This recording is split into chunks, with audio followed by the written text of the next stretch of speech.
Hello everyone. आज के lecture हमारा जो है 44 का थर्ड पार्ट है ना। जो वेक्टर कैलकुलस में लेक्चर नंबर 44 है, उसके दो पार्ट में डिस्कस कर चुका हूँ, उसका लास्ट पार्ट है। और यहाँ पे आपका डाइवर्जेंट कर्ल वाला टॉपिक जो है वो फिनिश हो जाएगा। आज का लेक्चर हमारा क्या है कि इसमें वेक्टर आइडेंटिटीज और इसके कुछ एप्लीकेशंस हम डिस्कस करने वाले हैं, है ना। और वेक्टर आइडेंटिटीज़ हमारी क्या होगी, कैसे उसका अप्लाई करते हैं, ये आप देखिए। सबसे पहली वेक्टर आइडेंटिटी है आपकी, जो कि आपको प्रूव करना है कि कर्ल ग्रेडियंट फाई जो है इक्वल टू जीरो वेक्टर के बराबर होता है ना। यानी कि ग्रेडियंट फाई का यदि हम कर्ल निकालते हैं तो वो हमेशा जीरो वेक्टर के बराबर आएगा। ये हमें प्रूफ करना है, तो उसका प्रूफ हम करते हैं। ठीक है, सबसे पहले हमें करना क्या है, ग्रेडियंट फाई को निकाल लेना है। We have according to formula gradient phi की वैल्यू आप रखते हो, जिसको आप डेल फाई से डिनोट करते हैं, है ना। और ग्रेडियंट फाई की वैल्यू होती है I cap del phi upon del x plus J cap del phi upon del Y और plus K cap del phi upon del Z. ये हमारी जो है ग्रेडियंट फाई की वैल्यू होती है। अब मुझे इसका कर्ल निकालना है। नाउ यदि मुझे इसका कर्ल निकालना है तो वो होगा कर्ल ऑफ ग्रेडियंट फाई। और कर्ल ग्रेडियंट फाई का मतलब ये है कि कर्ल का मतलब होता है कि डेल की क्रॉस प्रोडक्ट हमें ग्रेडियंट फाई के साथ करनी पड़ेगी। और ग्रेडियंट फाई का मतलब है डेल फाई, जो आपने ऊपर निकाल रखा है। ओके, और अगर आपको ये निकालना है तो आपको एक डिटर्मिनेंट बनाना पड़ेगा। एक डिटर्मिनेंट हमें बनाना पड़ेगा आई कैप जे कैप और ये के कैप। ओके, और इसमें हम डेल के कंपोनेंट रखेंगे पहले और फिर ग्रेडियंट फाई के कंपोनेंट रखेंगे। डेल के कंपोनेंट है del upon del x, del upon del Y, del upon del Z. और फिर हम इसमें ग्रेडियंट फाई के कंपोनेंट रखेंगे, और जो ग्रेडियंट फाई के कंपोनेंट होते हैं वो होंगे del phi upon del x, del phi upon del Y और del phi upon del Z. ये हमारे ग्रेडियंट फाई के कंपोनेंट होंगे। अब इसको सिंपली सॉल्व करना है। I cap, okay, I cap और इसको इसके साथ प्रोडक्ट कराएंगे, इसको इसके साथ प्रोडक्ट कराएंगे अकॉर्डिंग टू डिटरमिनेट प्रॉपर्टी। तो ये हो जाएगा कि डेल अपॉन डेल वाई को ऑपरेट करना पड़ेगा del phi upon del Z के साथ, minus del upon del z को ऑपरेट करना पड़ेगा डेल फाई डेल वाई के साथ। ठीक है, ये आई का कंपोनेंट होगा माइनस जे के कंपोनेंट के लिए भी ऐसे ही हम प्रोडक्ट कराएंगे। जे के कंपोनेंट के लिए जो डेल अपॉन डेल एक्स है वो ऑपरेट हो जाएगा del phi upon del Z पर, minus del upon del Z जो है वो ऑपरेट हो जाएगा del phi upon del x पर। फिर प्लस के का कंपोनेंट हम ऐसे ही लिख देंगे। और अगर के कंपोनेंट की बात करें तो डेल अपॉन डेल एक्स जो है वो ऑपरेट होगा del phi upon del y पर, और डेल अपॉन डेल वाई जो है वो ऑपरेट होगा del phi upon del x पर। ओके, तो ये हमने तीनों के कंपोनेंट निकाले। अब जैसे कि आप पार्शियल डिफरेंशिएशन की प्रॉपर्टी से जानते हैं, ये आपको मिलेगा del two phi upon del Y del Z, और ये होगा del two phi over del Z del Y. फिर ऐसे ही minus J cap, second term आपको मिलेगी del two phi upon del x del Z और minus del two phi upon del Z del x. और ऐसे ही प्लस के कैप में आपको मिलेगा del two phi upon del x del Y और minus del two phi upon del Y del x. और चूंकि आपको पता है पार्शियल डिफरेंशिएशन में मैं आपको बता चुका हूँ कि del two phi del x del y निकालो या del two phi del Y del x निकालो, ये दोनों वैल्यू सेम होती है। तो अगर ये दोनों वैल्यू सेम है तो फिर तो ये सभी टर्म्स कट जाएंगी। ये मिलेगा जीरो आई कैप, है ना, और प्लस जीरो जे कैप और प्लस जीरो के कैप, और जो कि हमारा वेक्टर जीरो होता है। यही हमें प्रूव भी करना था। ये पहली आइडेंटिटी हमारी, है ना। दिस इम्प्लाइज जो कर्ल होता है ग्रेडियंट फाई का वो हमेशा जीरो वेक्टर के बराबर आता है। This is your first vector identity. Okay. और एग्ज़ाम में ये बहुत आती है, ध्यान रखना, ये 2011 और 18 2 बार आ चुकी है आइडेंटिटी हमारी ये, है ना।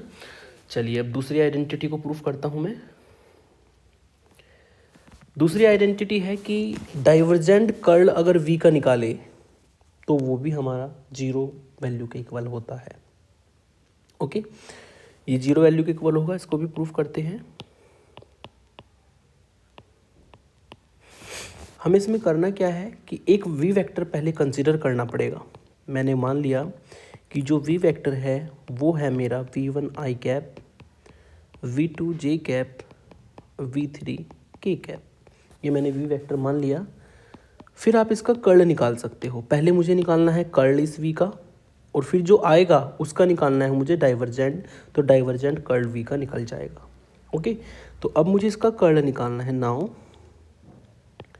अगर आप कर्ल v की बात करें तो इसका मतलब होगा डेल की क्रॉस प्रोडक्ट v के साथ, और इसका मतलब होगा भाई i cap, j cap, k cap, और ये आपको देगा del upon del x, del upon del y, del upon del z, और ये आपका हो जाएगा v1 component, v2 component, v3 component. तो यदि आप इस डिटर्मिनेंट को ओपन करते हैं तो i कैप यहाँ से आपको मिलेगा del v3 upon del y minus del v2 upon del z, minus j cap यहाँ से आपको मिलेगा del upon del v3 upon del x और del v1 upon del z, plus k cap यहाँ से आपको मिलेगा del v2 upon del x और minus del v1 upon del y।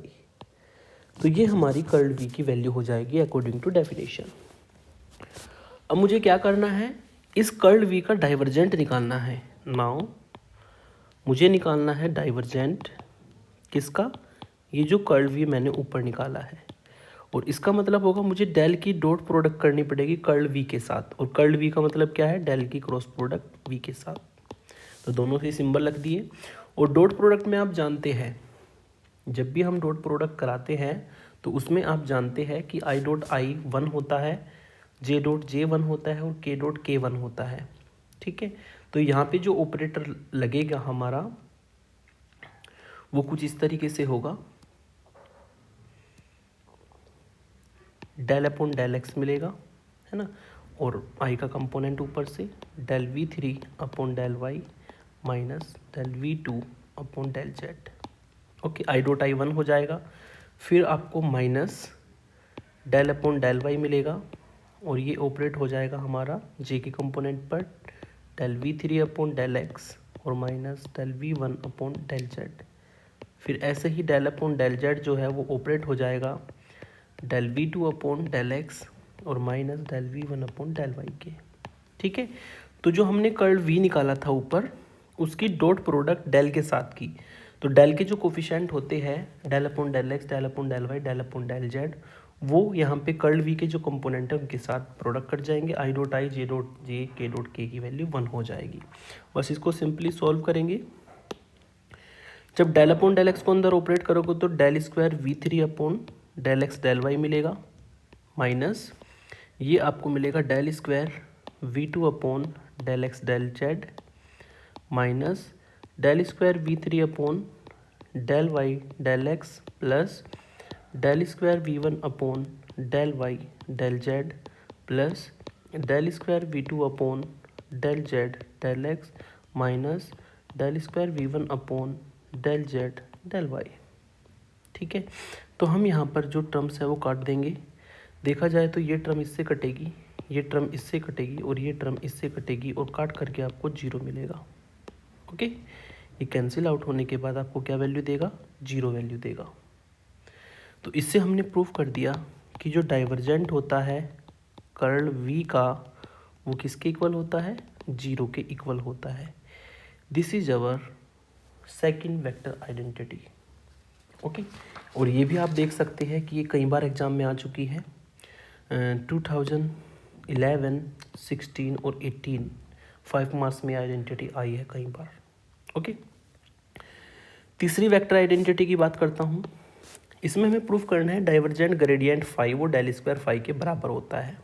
ठीक है, डेल स्क्वायर का मतलब होता है डेल की डॉट प्रोडक्ट डेल के साथ, जो कि हम लास्ट लेक्चर में भी कर चुके हैं इसको यूज, है ना। तो इसका भी प्रूफ कर देते हैं। मुझे निकालना है डाइवर्जेंट ग्रेडियंट फाई का, और अगर मुझे ये निकालना है तो डाइवर्जेंट का मतलब होता है डेल की डॉट प्रोडक्ट ग्रेडियंट फाई के साथ, ये हमें मिलेगा। तो डेल की वैल्यू रख दूंगा मैं यहाँ पर। डेल की वैल्यू होगी I cap del upon del x plus J cap del upon del Y और plus K cap del upon del Z की डॉट प्रोडक्ट मुझे करनी है ग्रेडियंट फाई के साथ, और ग्रेडियंट फाई का मतलब है I cap del phi upon del X J cap del phi upon del Y plus K cap del phi upon del Z. ठीक है, ये हमें मिलेगा। तो फिर हम I dot I, J dot J, के डॉट के को यहाँ पे हम वन लेके चलेंगे। तो डेल अपॉन डेल एक्स जो है वो ऑपरेट हो जाएगा del phi upon del x के साथ। डेल अपॉन डेल वाई जो है वो ऑपरेट होगा del phi upon del y के साथ, और डेल अपॉन डेल जेड जो है वो ऑपरेट होगा del phi upon del Z के साथ। ठीक है, ये आपको मिलेगा del square phi upon del X square, ये del square phi upon del Y square, और ये del square phi upon del Z square. यहाँ पे फाई कॉमन आ जाएगा, यानी कि del square upon del X square, del square upon del Y square और del square upon del Z square, और ये फाई हमारा बाहर आ जाएगा। और ये पता है आपको ये किसका ऑपरेटर होता है, डेल डॉट डेल की जब डॉट प्रोडक्ट करते हैं तो डेल स्क्वायर होता है ना। ये डेल स्क्वायर ऑपरेटर हमारा कहलाता है। ठीक है, और ये कैसे मिलेगा आपको, जब आप डेल की डॉट प्रोडक्ट डेल के ही साथ करोगे तो ये डेल स्क्वायर आपको मिलता है। तो ये आपकी होती है वेक्टर आइडेंटिटी 3। सेम इसमें वेक्टर आइडेंटिटी 4 है, जिसका मैं प्रूफ नहीं कराऊंगा। वो होती है कि अगर कर्ल निकाला जाए कर्ल v का, तो वो इक्वल होती है ग्रेडियंट डाइवर्जेंट v वेक्टर के माइनस डेल स्क्वायर v के। ठीक है, तो ये हमारी फोर्थ वेक्टर आइडेंटिटी होती है। इसका प्रूफ आप अपने आप भी देख सकते हैं। फिर इसमें आती है फिफ्थ वेक्टर आइडेंटिटी, जिसका बहुत ज़्यादा यूज है। ठीक है, फिफ्थ वेक्टर आइडेंटिटी को समझते हैं। फिफ्थ वेक्टर आइडेंटिटी ये होती है कि अगर ए हमें दिया है कोई वेक्टर फंक्शन, ए हमारा कोई वेक्टर फंक्शन है, और फाई हमें दिया है कोई स्केलर फंक्शन, ए वेक्टर फंक्शन है फाई स्केलर फंक्शन है, तब हम वहाँ पर डाइवर्जेंट निकाल सकते हैं फाई ए वेक्टर का। तब हम वहाँ पर डाइवर्जेंट निकाल सकते हैं फाई ए वेक्टर का, और इसका फॉर्मूला होता है कि फाई को बाहर लेंगे और ए का डाइवर्जेंट प्लस ग्रेडियंट फाई की डॉट प्रोडक्ट करेंगे ए वेक्टर के साथ। ये फॉर्मूला होता है इसका, फाई स्केलर बाहर डाइवर्जेंट ए का प्लस फाई का ग्रेडियंट की डॉट प्रोडक्ट ए वेक्टर के साथ। ये हमारी वेक्टर आइडेंटिटी है। ध्यान रखना फाई यहाँ पे स्केलर फंक्शन है और ए हमारा वेक्टर है। तो जब स्केलर फंक्शन और वेक्टर दोनों मल्टीप्लाई में हो और उसका आपको डाइवर्जेंट निकालना पड़े, तो आप ये फॉर्मूला यूज करेंगे, ये वेक्टर आइडेंटिटी यूज करेंगे। इसको मैं अप्लाई करके दिखाऊंगा अभी आपको। और ये नोट मैं आपको पहले भी बता चुका हूँ कि अगर आर की पावर एन का ग्रेडियंट आप निकालते हो, ठीक है, तो वो होता है डेल आर की पावर एन के बराबर। और ये ग्रेडियंट निकलता है हमारा, जैसे आर की पावर एन का डिफरेंशिएशन होता है, क्या होगा आर की पावर एन का डिफरेंशिएशन, एन आर की पावर एन माइनस वन। बस इतना अंतर होता है, क्योंकि वेक्टर है तो आर कैप यहाँ पे मल्टीप्लाई में आएगा। ठीक है, तो ये ग्रेडियंट आर की पावर एन का आर कैप की फॉर्म में होता है। जैसे आर की पावर एन का डिफरेंशिएशन किया एन आर की पावर एन माइनस वन, और आर कैप जो हमारा यूनिट वेक्टर होता है वो मल्टीप्लाई में आता है। ये याद रखेंगे, फॉर्मूले की तरह इसका यूज होता है कई बार। चलिए मैं एक क्वेश्चन एग्जांपल लेता हूँ जिसमें मैं ये वेक्टर आइडेंटिटी यूज़ करके दिखाऊंगा आपको। इस वेक्टर आइडेंटिटी में हमें कहा है, इस एग्जांपल में हमें कहा है कि प्रूफ करो जो डाइवर्जेंट और ग्रेडियंट आर की पावर एन होता है, डाइवर्जेंट ग्रेडियंट आर की पावर एन होता है, वो डेल स्क्वायर आर की पावर एन के बराबर होगा, जिसकी value n into n plus one r की पावर एन माइनस टू होती है। ठीक है, तो चूँकि डाइवर्जेंट है ग्रेडियंट आर की पावर एन का, तो पहले मुझे यहाँ पे ग्रेडियंट आर की पावर एन निकालना पड़ेगा, ठीक है ना। और अगर बात की जाए हमारे यहाँ पर इस आर वेक्टर की, ये पोजीशन वेक्टर होता है जिसको आप पहले से जानते हो, ये हमारा पोजीशन वेक्टर है। फिर हमें ये भी शो करना है यहाँ पर कि अगर हम डेल स्क्वायर 1/r की वैल्यू निकालें तो वो वैल्यू हमें 0 मिलेगी, ठीक है। तो मेरा सबसे पहले काम है आर की पावर एन का ग्रेडियंट निकालना। और जब भी आर वाला क्वेश्चन आता है तो मैंने आपको बताया था कि शुरू में 3 इक्वेशन आपको बनानी पड़ती है। पहली इक्वेशन क्या होगी आपकी, वी हैव करके फर्स्ट इक्वेशन बनाते हैं हम, वो बनेगी वेक्टर आर से जो हो है एक्स आई कैप वाई जे कैप प्लस जेड के कैप। इसको मैं इक्वेशन 1 डाल दूंगा। फिर हमारा होता है दूसरी इक्वेशन कि आर जो है वो वेक्टर आर के मॉडुलस के बराबर होता है, जो आएगा x square plus y square plus z square. That is आप करके ऐसा भी लिख सकते हैं कि जो आर स्क्वायर है वो बराबर होगा x square plus y square plus z square के, जिसको मैं इक्वेशन नंबर 2 डाल दूंगा, ठीक है। यदि आप इसका डिफरेंशिएशन करते हो इक्वेशन 2 का आप डिफरेंशिएशन करते हो एक्स के रेस्पेक्ट में, तो आर स्क्वायर का 2r, आर का del r upon del x होगा, और एक्स स्क्वायर का 2x होगा, वाई स्क्वायर का 0 होता है एक्स के रेस्पेक्ट में, जेड स्क्वायर का भी 0 होगा एक्स के रेस्पेक्ट में। तो इससे हमें del r upon del x की वैल्यू मिलती है जो कि एक्स अपॉन आर आती है। सिमिलरली यदि आप del r upon del y की वैल्यू निकालो वो वाई अपॉन आर होगी, और del r upon del Z की वैल्यू निकालो वो जेड अपॉन आर होगी। ये इक्वेशन आपको 3 मिलेगी, ठीक है। तो ये 3 इक्वेशन हमें मिल जाएगी, ओके। अब हम क्या करेंगे यहाँ पर, ये 3 इक्वेशन तो आर वाले क्वेश्चन में बनानी होती है। अब हमारा काम है आर की पावर एन का ग्रेडियंट निकालना। या तो आप ऊपर वाला फॉर्मूला यूज करो या फिर आप इसको निकाल के भी दिखा सकते हो, 1 मिनट का काम है। कैसे करेंगे हम, नाउ ग्रेडियंट आर की पावर एन, ग्रेडियंट अगर आर की पावर एन की बात करें तो ऊपर फॉर्मूला मैंने लिख रखा है वही यूज कर देता हूँ, है ना। आर की पावर एन का ग्रेडियंट वैसे मैंने निकलवा रखा है लास्ट लेक्चर्स में, ग्रेडियंट वाले लेक्चर में, है ना। इसका फॉर्मूला मैंने ऊपर बताया आपको कि आर की पावर एन का डिफरेंशिएशन जब करते हैं तो वो मिलेगा एन आर की पावर एन माइनस 1। बस इसमें अंतर इतना होता है ग्रेडियंट निकालते हुए कि आर के ऊपर एक कैप लगता है मल्टीप्लाई में, इस तरीके से। और आर कैप की वैल्यू आप जानते हो, आर कैप की वैल्यू होगी हमारी वेक्टर आर अपॉन इसका मॉडुलस, ठीक है, वेक्टर आर अपॉन इसका मॉडुलस। और इसको अगर थोड़ा सा सॉल्व करें तो ये आपको मिलेगा एन आर की पावर एन माइनस 2 और वेक्टर आर, जिसको मैं इक्वेशन नंबर 4 डाल दूंगा, ठीक है। तो ये हमारी इक्वेशन नंबर इसको मैं ऊपर वाली इक्वेशन को मैं 4 डाल देता हूँ क्योंकि इसका यूज होगा, ध्यान रखना फॉर्मूला, है ना। और ये हमारी इक्वेशन नंबर 5 हो जाएगी। यानी कि ग्रेडियंट जो आर की पावर एन होता है उसकी वैल्यू होती है एन आर की power n minus 2 vector r, या फिर एन आर की power n minus 1 r cap, ठीक है। आर कैप हमारा होता है यहाँ पर unit vector for the vector position r के लिए। अब जो मुझे निकालना है वो प्रूफ करूँगा मैं, लेकिन ध्यान रखना पहले मैं जो प्रॉपर्टी है वो लिख देता हूँ, वेक्टर आइडेंटिटी वी हैव। वो वेक्टर आइडेंटिटी जो मैंने अभी पढ़ाई है आपको ऊपर वाली, वो ये थी कि अगर आपको डाइवर्जेंट निकालना हो किसी फाई स्केलर की प्रोडक्ट ए के साथ करके उसका डाइवर्जेंट निकालना हो, तो इसका फॉर्मूला होता है कि फाई को बाहर ए का डाइवर्जेंट प्लस फाई का ग्रेडियंट और ए वेक्टर के साथ इसकी डॉट प्रोडक्ट, ठीक है। अब ये सारी वैल्यू जिसमें हम पुट कर देंगे, है ना। जो मुझे निकालना है वो मैं उठा लेता हूँ नाउ। मुझे निकालना है डाइवर्जेंट ग्रेडियंट आर की पावर एन।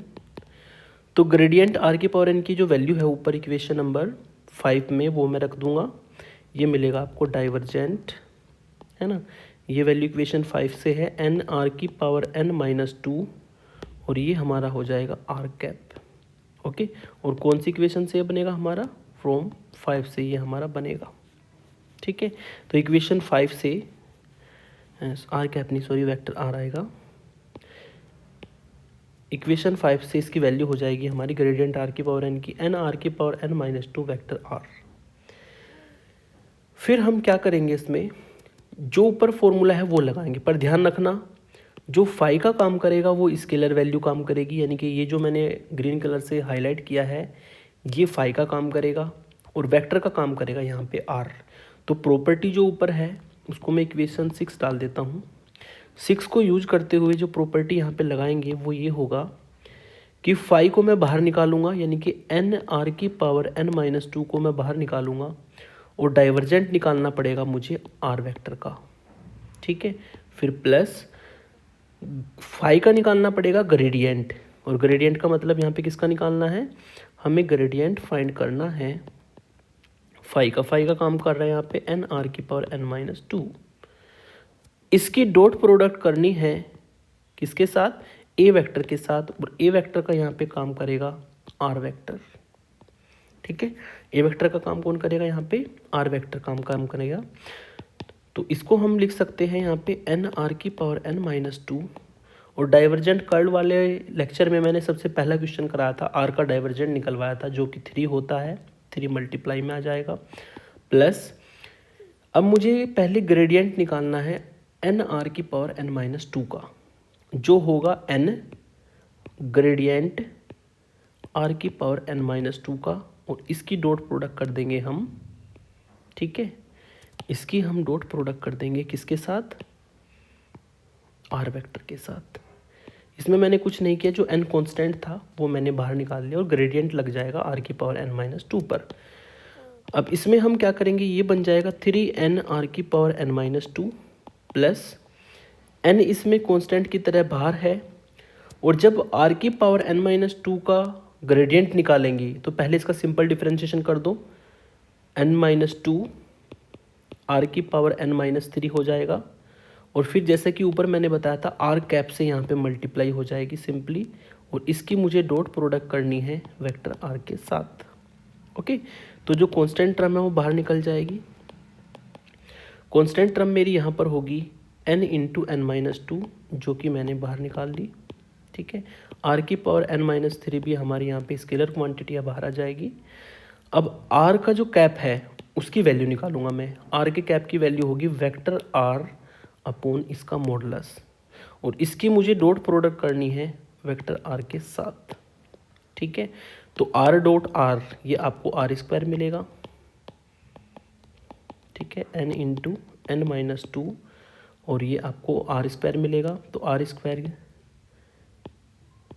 कुछ इस तरीके से आपको मिलेगा, ये आर स्क्वायर अपॉन आर। ठीक है, तो इससे आपको मिलेगा 3n आर की पावर n माइनस 2 प्लस एक आर वहाँ से कटेगा और एक आर इधर से कट जाएगा, तो n माइनस 2 आर की पावर n माइनस 2 बचेगा। इसमें कॉमन है मेरा आर की पावर n माइनस 2, और यहाँ पे हमारा बना है ये 3n plus n square minus 2n common लेने पर, और ये सॉल्व करके आएगा हमारा n प्लस एन स्क्वायर और आर की पावर n माइनस 2, और ये हो जाएगा n into n plus 1 r की पावर n माइनस 2, और ये आएगी हमारी किसकी value, divergent of gradient of r की पावर n की। ठीक है, यही मुझे इसमें प्रूफ करना था। ठीक है, तो जो मैंने ऊपर वेक्टर आइडेंटिटी बताई है उसमें फाई का काम हमारा ये जो ग्रीन कलर से था ये फाई का काम करेगा, ये वेक्टर आर का काम करेगा। तो पहले मैंने वेक्टर आइडेंटिटी लगाई, यहाँ पे फ्रॉम 6 लिख सकते हैं साइड में, है ना, फ्रॉम 6, और यहाँ पे फिर जो ग्रेडियंट आर की पावर n माइनस 2 का लगाया है ये मैंने ऊपर बता दिया आपको, है ना। इस प्रॉपर्टी में देख सकते हैं आप कि ग्रेडियंट अगर आर की पावर n का निकालना है तो n आर की power n minus 1 simple differentiation और आर कैप से प्रोडक्ट। तो वही काम मैंने वहाँ पे किया है कि अगर आपको ग्रेडियंट निकालना है आर की पावर n माइनस 2 का, तो n माइनस 2 आर की power n minus 3 simple differentiation और आर की कैप से प्रोडक्ट, फिर आर कैप की वैल्यू रखी और ये सिंपली सॉल्व करके आ गया। और डाइवर्जेंट आर की वैल्यू 3 होती है और कर्ल आर की वैल्यू 0 होती है, मैं आपको पहले ही बता चुका हूँ। ठीक है, तो ये हमारा इसका प्रूफ होगा, और यही हमें पूछा था कि n into n plus 1 r की पावर n माइनस 2 उसको प्रूफ कीजिए। फिर साथ में उसने ये भी कहा था कि आप यहाँ पर डायल स्क्वायर 1 अपॉन आर की वैल्यू निकालो और प्रूफ करो कि ये वैल्यू हमारी 0 के बराबर आएगी। ठीक है, तो उसके लिए मुझे क्या करना पड़ेगा, आपको पता है कि डाइवर्जेंट और ग्रेडियंट जो प्रॉपर्टी मैंने ऊपर पढ़ाई है उससे ये आपका डेल स्क्वायर आर की पावर एन बन जाएगा। ऊपर वाली प्रॉपर्टी से डाइवर्जेंट ग्रेडियंट फाई मैंने बताया था डेल स्क्वायर फाई के बराबर होता है। फाई का काम हमारा यहाँ पे आर की पावर एन कर रहा है। ओके, तो यदि आप ऊपर वाली इक्वेशन से देखें तो ये हमारी वैल्यू है n into n plus one r की पावर n माइनस टू, जिसको मैं कोई नई इक्वेशन डाल देता हूँ, इक्वेशन नंबर स्टार।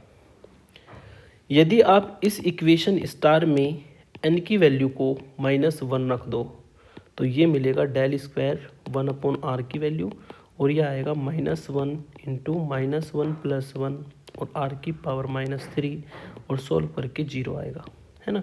और यही हमें प्रूफ करना था कि इसका यूज करके हमें प्रूफ करना था कि डेल स्क्वायर 1/r की वैल्यू 0 होती है। ओके, तो ये हमारा वेक्टर आइडेंटिटी का एप्लीकेशन हो जाएगा इस तरीके से। फिर इसमें नेक्स्ट वेक्टर आइडेंटिटी हमारी वेक्टर आइडेंटिटी नंबर 6 होती है।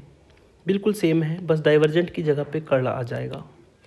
वेक्टर आइडेंटिटी ये है कि अगर आपको कर्ल निकालना हो फाई फंक्शन और ए वेक्टर की प्रोडक्ट का, तो फाई बाहर आएगा, ए का कर्ल निकलेगा और फिर ग्रेडियंट फाई होगा और उसकी क्रॉस प्रोडक्ट होगी ए के साथ। मतलब जो पिछले वाले में डाइवर्जेंट था वहाँ पे डॉट प्रोडक्ट होती है ग्रेडियंट फाई की ए के साथ, यहाँ पे क्रॉस प्रोडक्ट होती है। तो ये हमारी वेक्टर आइडेंटिटी होगी। जैसे कि इसमें हमें एक एग्जांपल नीचे दिया है कि प्रूफ करो कर्ल आर की पावर एन और वेक्टर आर 0 के बराबर होता है। तो इसको प्रूफ करता हूँ मैं। पहले जो आइडेंटिटी है हमारे पास वो लिख लेंगे by vector identity we have. अगर वेक्टर आइडेंटिटी से हम बात करें कर्ल फाई और ए वेक्टर की, वो बराबर होती है कि फाई बाहर और ए का कर्ल प्लस फाई का ग्रेडियंट की क्रॉस प्रोडक्ट ए वेक्टर के साथ। ये होती है हमारी प्रॉपर्टी। लेकिन मुझे कर्ल निकालना है यहाँ पर, आर की पावर एन जो कि फाई का काम करेगा और वेक्टर आर का। ठीक है, तो वो सिंपल है, फाई की जगह पे आर की पावर एन चलेगा और ए की जगह पे वेक्टर आर चलेगा।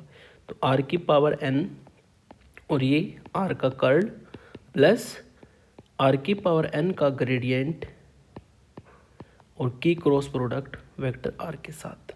ठीक है, ये मैं प्रूफ करा चुका हूँ आपको कि जो कर्ल आर होता है वो 0 होता है, डाइवर्जेंट 3 होता है।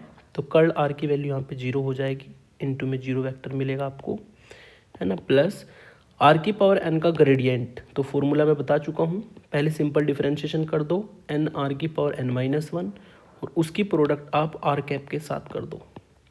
ठीक है, ये हो जाएगा हमारा इसका ग्रेडियंट।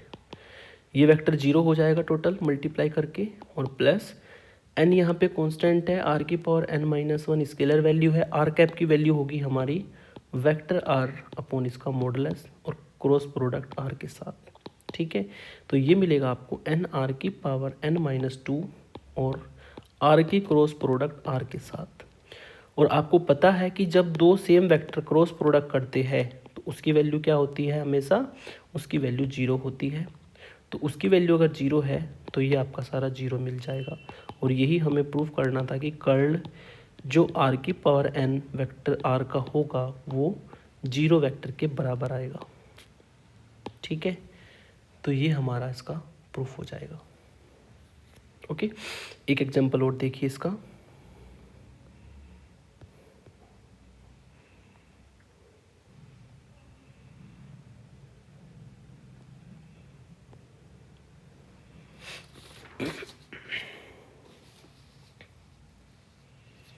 इसका एक एग्जांपल और देखते हैं। एक एग्जांपल ऐसे लेते हैं जिसमें दोनों प्रॉपर्टी यूज होगी, है ना। ये बहुत ही इंपॉर्टेंट एग्जांपल है और एग्जाम में आ भी रखा है कई बार। 2018 में आया है 10 नंबर में और 2007 में आया है। इस क्वेश्चन में आपको कहा है कि प्रूफ करो ये जो फील्ड दिया है, वेक्टर फील्ड आपको capital F vector r upon r की पावर 3, ये इरोटेशनल भी है, एज वेल एज सोलिनोइडल भी है। ये हमारा इरोटेशनल भी है और सोलिनोइडल भी है, दोनों प्रूफ करना है। और साथ में इसमें आपको स्केलर पोटेंशियल जो फाई होता है वो भी फाइंड करना है। ठीक है, तो इरोटेशनल के लिए तो पता है कि इसका कर्ल 0 दिखाना पड़ेगा और सोलिनोइडल के लिए इसका डाइवर्जेंट 0 के बराबर दिखाना पड़ेगा। इसमें दो वेक्टर आइडेंटिटी जो हमने पढ़ी है दोनों यूज होगी लास्ट वाली, है ना। तो पहले डाइवर्जेंट मैं इसका निकालूंगा, ठीक है। लेकिन डाइवर्जेंट निकालने से पहले जो वेक्टर आइडेंटिटी मेरे पास होती है मैं उसको लिख लेता हूँ by vector identity we have.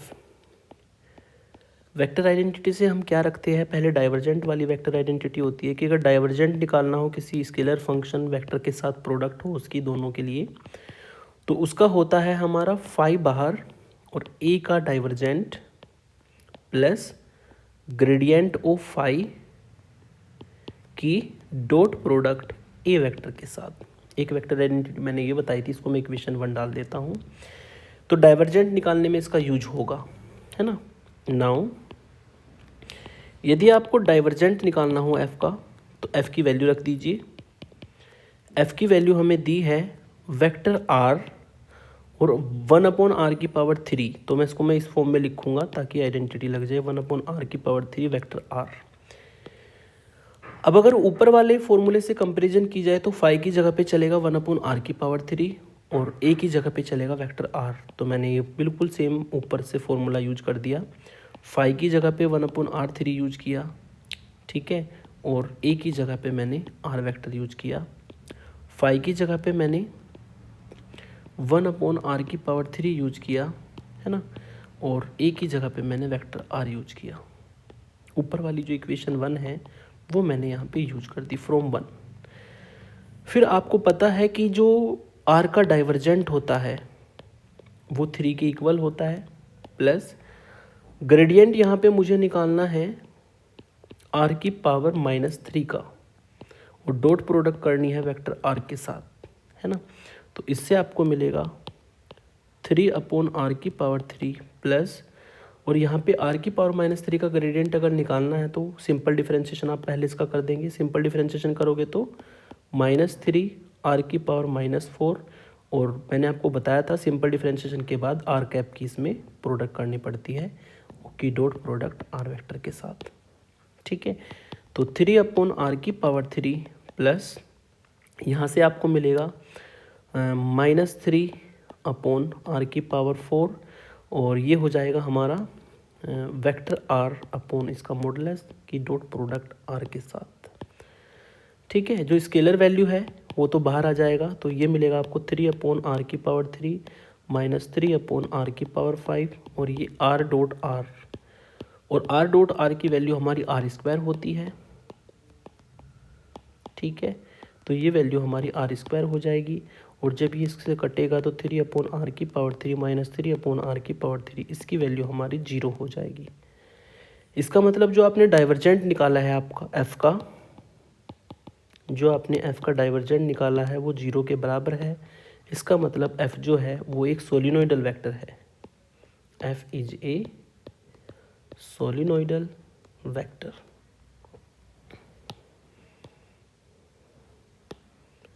f हमारा कैसा वेक्टर है भाई, सोलिनोइडल वेक्टर है, क्योंकि इसका डाइवर्जेंट 0 है। तो डाइवर्जेंट निकालने में डाइवर्जेंट वाली आइडेंटिटी यूज होगी। अब मैं इसका निकालूंगा कर्ल, तो कर्ल वाली आइडेंटिटी यूज होगी, ओके। तो मैं यहाँ पे लिख दूंगा by vector identity we have. जो हमारे पास वेक्टर आइडेंटिटी होती है कर्ल वाली वो मैं यहाँ पे लिखूंगा, वो होती है curl of phi a vector is equal to, phi बाहर हो जाता है और ए का कर्ल हो जाता है, फिर प्लस फाई का ग्रेडियंट हो जाता है और इसकी क्रॉस प्रोडक्ट होती है ए के साथ, ठीक है। जो मैंने इधर आपको वेक्टर आइडेंटिटी बताई थी जस्ट मैंने उसका यूज किया है ना। फाई कर्ल ए और ग्रेडियंट फाई की क्रॉस प्रोडक्ट ए के साथ। तो पहले मैंने फॉर्मूला लिख दिया ताकि आप इजीली इसको कर सको। फिर अब मुझे यहाँ पर कर्ल निकालना है एफ का।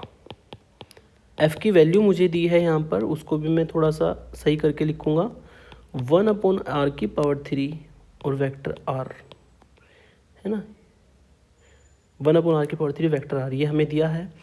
तो इस वेक्टर आइडेंटिटी में फाई की जगह पे 1/r³ चलेगा और आर की जगह पे हमारा फाई की जगह पे 1/r³ चलेगा और ए की जगह पे आर चलेगा। तो ये वेक्टर आइडेंटिटी जस्ट यूज कर देंगे ऊपर से हम 1/r³ और आर का कर्ल निकलेगा, ठीक है, प्लस फाई का ग्रेडियंट, यानी कि ग्रेडियंट हमारा फाइंड होगा 1/r³ का, और इसकी हम क्रॉस प्रोडक्ट करेंगे वेक्टर आर के साथ। इससे आपको मिलेगा 1/r³। आर का कर्ल 0 वेक्टर के बराबर होता है, जैसे कि आप जानते हैं, इसको यूज किया। r⁻³ का ग्रेडियंट होगा -3, r⁻⁻4 और r कैप की क्रॉस प्रोडक्ट r वेक्टर के साथ, ये 0 वेक्टर मिलेगा आपको, है ना। इसको सॉल्व करेंगे तो -3/r⁴, r कैप का मतलब होता है वेक्टर r/r की क्रॉस प्रोडक्ट r वेक्टर के साथ, ये हो जाएगा -3/r⁵ और r की क्रॉस प्रोडक्ट r के साथ। और as you know very well कि दो वेक्टर अगर सेम है और वो क्रॉस प्रोडक्ट करते हैं तो 0 वेक्टर मिलता है। इसका मतलब सॉल्व करके आपको 0 वेक्टर मिलेगा। और इसका मतलब तो ये हुआ कि यहाँ पे जो आपने कर्ल निकाला है f का वो 0 वेक्टर के बराबर है, और यदि कर्ल 0 के बराबर होता है तो वेक्टर हमारा रोटेशनल होता है। Hence vector f is irrotational, ठीक है। तो जो हमारा वेक्टर f है वो यहाँ पर इरोटेशनल है। तो ये वेक्टर हमारा सोलिनोइडल भी है, ये वेक्टर हमारा इरोटेशनल भी है। और अगर ये इरोटेशनल है तो यहाँ पे हम ग्रेडियंट फाई f को मान के स्केलर पोटेंशियल फाई को निकाल सकते हैं, ठीक है। तो अब वही काम है हमारा यहाँ पर। तो पहले मैंने लेट कर लिया, अगर इरोटेशनल है तो f को मैंने ग्रेडियंट फाई के बराबर लेट किया अकॉर्डिंग टू रूल, और जहाँ पे हमारा फाई क्या होगा, phi is a scalar potential, phi हमारा यहाँ पर होगा स्केलर पोटेंशियल, ठीक है। तो अब मुझे यहाँ पर फाई की वैल्यू निकालनी है, लेकिन पहले उसको तरीका मैंने बता रखा है कि पहले दोनों तरफ आप डी आर की प्रोडक्ट करेंगे, जैसे कि लास्ट लेक्चर में आपने सीखा था। पहले दोनों तरफ डी आर की प्रोडक्ट करेंगे, और जब ग्रेडियंट फाई और डी आर प्रोडक्ट करते हैं तो इससे मिलता है I del phi upon del X, J del phi upon del Y और K del phi upon del Z की डॉट प्रोडक्ट हो जाएगी डी आर के साथ। डी आर का मतलब डी एक्स आई कैप, डी वाई जे कैप, डी जेड के cap. और जब डॉट प्रोडक्ट करते हैं तो आई डॉट आई 1 होता है, जे डॉट जे 1 होता है, के डॉट के 1 होता है। तो इसको सॉल्व करके आपको कुछ इस तरीके से मिलता है ना।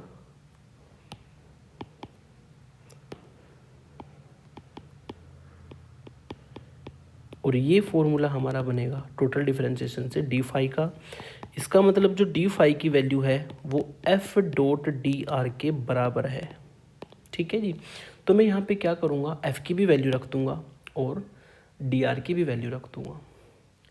एफ की वैल्यू हमें दी है वेक्टर आर अपॉन r⁵ की डॉट प्रोडक्ट मुझे करनी है डी आर के साथ, ठीक है जी। और यदि आप सबकी वैल्यू रखते हैं तो यहाँ से आपको मिलेगा आर की वैल्यू एक्स आई कैप, वाई जे कैप, जेड के कैप अपॉन r⁵ की डॉट प्रोडक्ट डी आर के साथ। डी आर का मतलब डी एक्स आई कैप, डी वाई जे कैप और डी जेड के कैप, ठीक है। तो इसको अगर I dot I, J dot J और के डॉट के 1 वैल्यू यूज करते हैं तो यहाँ से आपको मिलेगा x d x plus y d y plus z d z ऊपर से मिलेगा, और नीचे हमारा आएगा r⁵, है ना। और चूंकि r की वैल्यू होती है √x² plus y² plus z², तो ये आपको देगा x² plus y² plus z² की पावर 3/2, ठीक है। अब ये हमारी वैल्यू डी फाई के बराबर है। तो आपको ये देखना है कि ये जो राइट हैंड साइड में है ये किसका डिफरेंशिएशन बना है, क्योंकि मैंने बताया था कि फाई को निकालने में यहाँ पे आपको देखना पड़ता है कि किसका डिफरेंशिएशन ये बनता है। तो अगर आप डिफरेंशिएशन की बात करें, अगर आप डिफरेंशिएशन करते हो minus x square plus y square plus z square की पावर -1/2 का। अगर आप इसका डिफरेंशिएशन करते हो तो क्या आएगा, नीचे करके दिखाता हूँ। एक माइनस पहले से है, इसका डिफरेंशिएशन आएगा -1/2 और x square plus y square plus z square की पावर -3/2। ठीक है, और फिर जब एक्स स्क्वायर का दोबारा करेंगे तो 2x dx, वाई स्क्वायर का करेंगे तो 2y dy और जेड स्क्वायर का करेंगे तो 2z dz। ठीक है, तो 2 से 2 कॉमन लेके कटेगा तो ये आपको यही मिल जाएगा ऊपर वाला। ठीक है, तो यहाँ पे आपको थोड़ा सा आइडिया लगाना है कि किसका डिफरेंशिएशन बन सकता है। तो ये डिफरेंशिएशन बना है, ये जो मैंने अंदर लिखा है डी के, है ना, ये इसका डिफरेंशिएशन बना है और डिफरेंशिएशन मैंने आपको करके दिखाया है नीचे। ओके, तो यहाँ पे थोड़ा सा अरेंजमेंट होता है फाई को निकालने में, जैसे कि आपने क्वेश्चंस में भी देखा होगा कि हम एक्स वाई के साथ पेयर बनाते थे, वाई को जेड के साथ पेयर बनाते थे, तब उसको करते थे, है ना। अब इंटीग्रेशन कर देते हैं। ऑन इंटीग्रेटिंग इधर आपको 5 मिलेगा, इधर डी से डी हट जाएगा तो ये आपको मिलेगा minus x square plus y square plus z square की पावर -12 और प्लस एक कांस्टेंट, और इसका मतलब होगा 5 = माइनस, ये वैल्यू होती है हमारी आर की पावर -1 की प्लस सी, इसका मतलब 5 आएगा -1/r प्लस सी। तो ये यहाँ पर हमारा स्केलर पोटेंशियल हो जाएगा। ठीक है, तो ये हमारी वेक्टर आइडेंटिटीज और उसके एप्लीकेशन थे, जिसमें लास्ट वाला जो क्वेश्चन मैंने बताया है कि जो सोलिनोइडल वेक्टर भी था और इरोटेशनल वेक्टर भी था, ये हमारा काफ़ी इम्पोर्टेंट माना जाता है। ओके, ये लेक्चर हमारा फिनिश हुआ, है ना। तो इसमें हमारा आधा मॉड्यूल कवर हो चुका है, क्योंकि इसमें आधे मॉड्यूल में आता है divergent, curl, gradient, directional derivative, ये सारे टॉपिक हमारे कवर हो चुके हैं। अब इसमें इंटीग्रेशन से रिलेटेड 4 टॉपिक बचे हैं, line integration, green theorem, Gauss theorem, Stoke theorem, जहाँ से ज़्यादा एग्जाम में आता है। गॉस और स्टोक थ्योरम बहुत आती है एग्जाम में, 10 नंबर का क्वेश्चन गॉस थ्योरम को तो डेफिनेटली आता ही आता है। ठीक है, जो कि आगे आप